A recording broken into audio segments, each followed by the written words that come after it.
temple in San Diego that they opened up for the first time in 30 years. Before you ask, yes, it was creepy. Here are 5 things about it that I noticed when I went to go check it out yesterday. Alrighty then. Number 1, the baptism pool is absolutely horrifying. It's this like suspended circular pool that is carried by 12 white bulls. And the symbolism hit me weird. It was about the 12 tribes of Israel. Each bull represented a different tribe. It wasn't just a weird symbolism. It was like the opulence of it. Yeah, the 12 oxen and the baptismal font in the temples, in Latter-day Saint temples, are modeled after the Great Basin or the molten sea in Solomon's temple, as described in 1 Kings chapter 7. And yes, the oxen do represent the 12 tribes of Israel. Not really sure what the issue is there.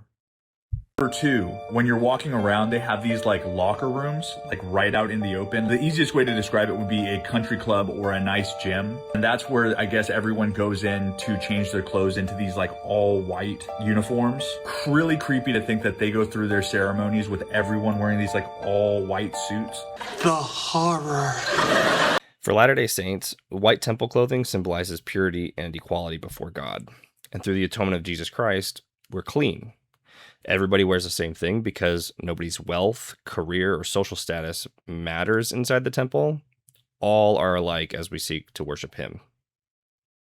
They had these things called the sealing rooms where people get sealed to each other for eternity. This like older guy came in and was like, so this is the sealing room where people seal their souls to family members, to their wives, for eternity, so that they can be together forever. Each room would have like a narrator. They'd read like a procured statement. It'd be like an elder or a missionary. And I think the whole reason for them opening it up was so that they could be like, look guys, we're not weird.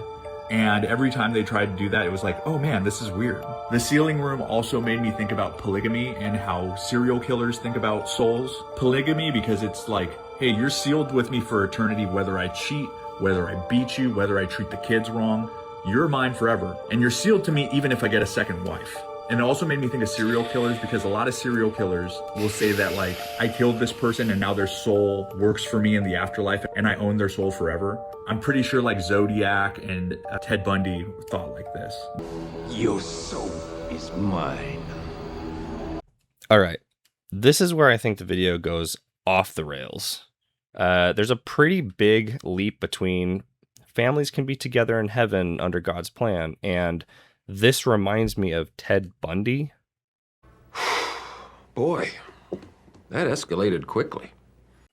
Latter-day Saints don't believe that anyone owns another person's soul. Agency and the freedom to choose our marital relationships is one of the most fundamental beliefs in our theology. A sealing is a voluntary covenant between people and God. Both parties covenant to serve Jesus Christ and remain faithful to him, with the promise that their marital and familial relationships can continue in eternity. If someone who has been sealed to their spouse in the temple abuses them or their children, they have committed a heinous sinful act and have broken that covenant, and without sincere repentance and restitution, will not receive the blessings associated with that sacred covenant and must answer to God. Full stop. 4, the paintings in there have like a lot of regular depictions of Jesus, but there's a lot of pictures of like Jesus with brown children.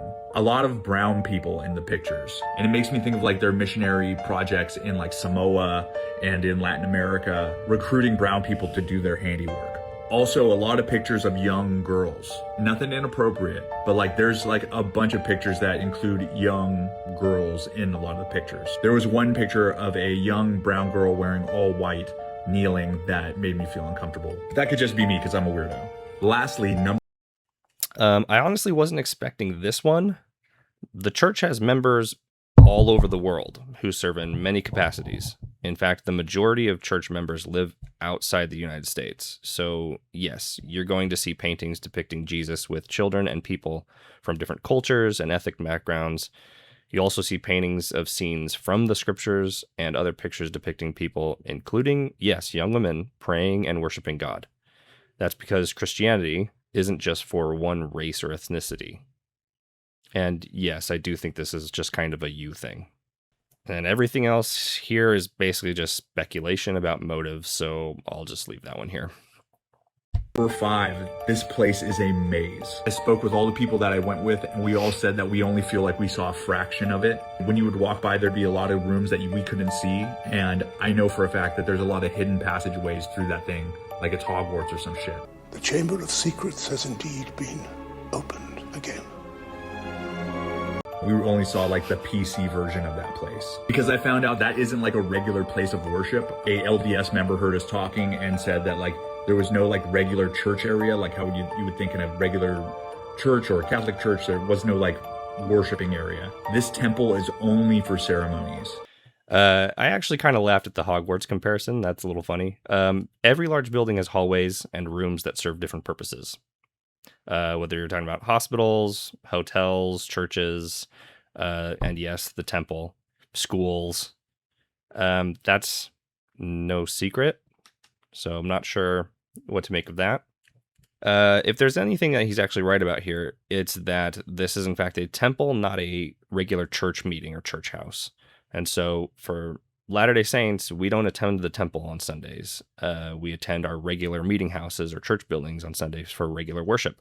Temples are used for sacred ritual ordinances. After watching this, here's what really stood out to me. This video doesn't really engage Latter-day Saint beliefs about the temple, and it doesn't really engage much about our beliefs at all, really. You could say that he misses the boat, and perhaps these concerns are sincere.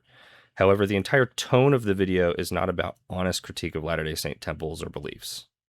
This content creator is much more interested in presenting a specific narrative about Latter-day Saints and using a creative framework to elicit a negative emotional response from his viewers. This is immediately apparent from the ominous horror music in the background, his constant assigning of motive and ill intent on the part of Latter-day Saints, to the point of drawing a comparison to serial killers, is rather disappointing and despicable, if I'm being honest. This is just ignorance at its finest. You can make almost anything seem creepy if you strip away its context and just add horror music and negative intonations in your voice. You could literally do this with just about any religion, including his or those of people close to him. Whether we're talking about Latter-day Saints, Catholics, Muslims, Jews, atheists, anyone else, we should try to understand people and their beliefs on their terms before we decide to criticize them or critique them. By all means, critique ideas, ask the hard questions, and disagree all you want. That's totally fine. But don't replace genuine understanding and critique with emotional manipulation and demonization. I solemnly swear that I am up to no good.